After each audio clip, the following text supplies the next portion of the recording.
This is Francesca La Scala live at the wrap party for the Palm Beach International Film Festival. We're here with Gary Dresden, the writer, director and producer for the film December. Gary, after working on your first film, how would you rate your experience? I'd have to say it was a unique experience for me. As opposed to medicine, where you're the captain of the ship and you solely determine the action you're going to take and you don't trust the interference of others. As opposed to medicine, film is a collaborative effort. What I found in film is that I needed to ask help and advice from the people around me if they had different experiences in different avenues of life.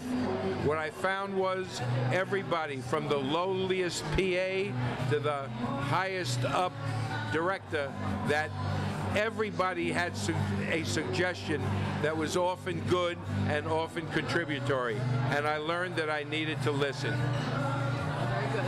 Are you enjoying the limelight? Yeah, this is confusing to me. In the practice of medicine, you save lives.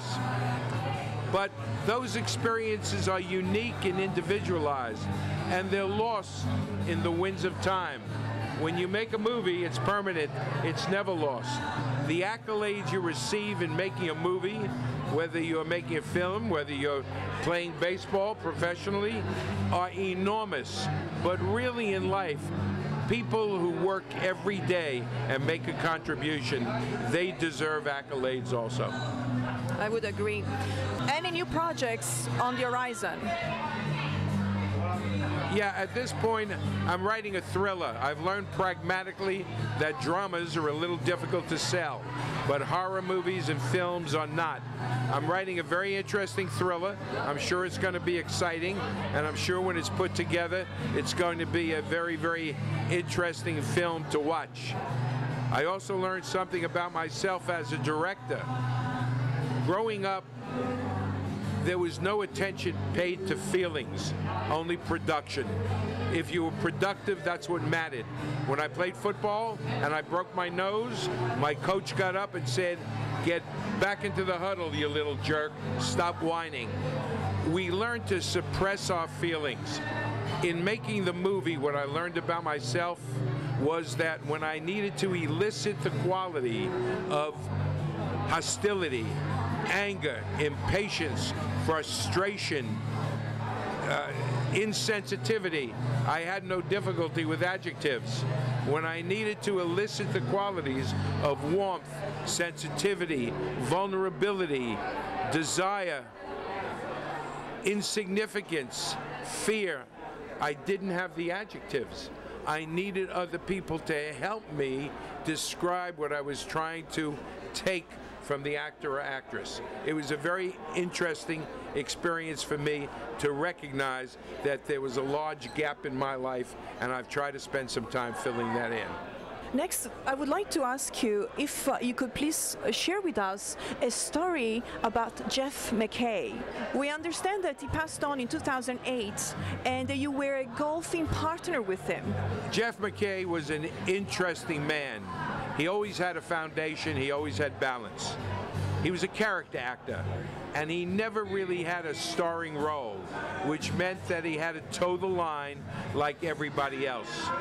This was the first experience that he had in his life to express his individual personality, to put his own personal stamp on a movie that he was going to star in.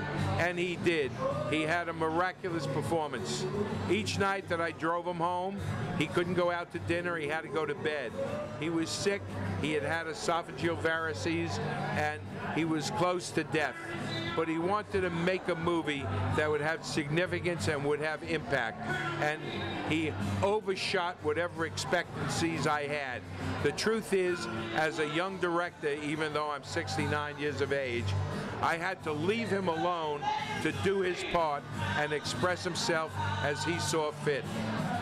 One scene to show you his tenacity and his determination was the baseball scene in which he needed to hit balls out into right field into the sun. I knew from golf that he had a beautiful swing, but I knew he didn't have a lot of power anymore in that swing. So I had to create the illusion he was hitting a ball out of the park. To do that, I had the sun set in right field, so he hit the ball into the sun. Although his swing was beautiful and realistic, he missed the first 20 pitches. He turned to me and said, "My hands are bloody." I said, "And?" He said, "I still have to hit, right?" I was torn in two directions, between my emotional involvement with him and the need for the movie. I failed. I looked at him and said, "You gotta hit." He went back and he swung another 30 times till finally he hit a couple of shots out into the sun. And then he left and we bandaged his hands. The show must go on. He never quit. He was an amazing guy and a wonderful friend. Thank you, Gary, for taking the time to sit with us. Well, I'm very happy to be here, and I want to tell you that the Palm Beach Film Festival is really a festive event. It's filled with excitement. There are thousands of people here. There are wonderful movies to see, and I think everybody's having a wonderful time, and I'm just happy and proud to have my film entered here. And I hope that everybody appreciates December when they get done, because I've heard so many wonderful comments about it, and I've heard how wonderful the drama it really is. Thank you. Thank you.